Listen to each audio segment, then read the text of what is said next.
այն ծաղրը, որ ինքը իրականացնում է հայկական սիմվոլների, սիմվոլիկայի նկատմամբ, դա ակնհայտորեն խոսում է այն մեծ ծրագրի մասին, որի կատարողն է ինքը այստեղ։ Այդ բանդան, որ ինքը հավաքել է, լինելով այդ բանդայի պարագլուխը այստեղ, ունի շատ պարզ նպատակ՝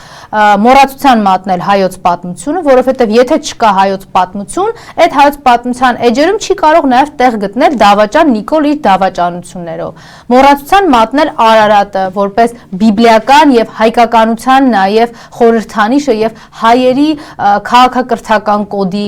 մասը վերացնել, այն ինչ որ տարիներ թույլ տվեք նաև ասեմ արդեն դարեր շարունակ փորձում են անել թուրքերը։ Ինքը դրանով այդ ներքին զենքն է, պառակտման զենքն է, որը այսօր ցավալիորեն Ալիևը եւ Էրդողանը կարողացել են ներմուծել մեր հասարակությունը, ընդ որում անթակույց են կարողացել ներմուծել, իրենք դրա մասին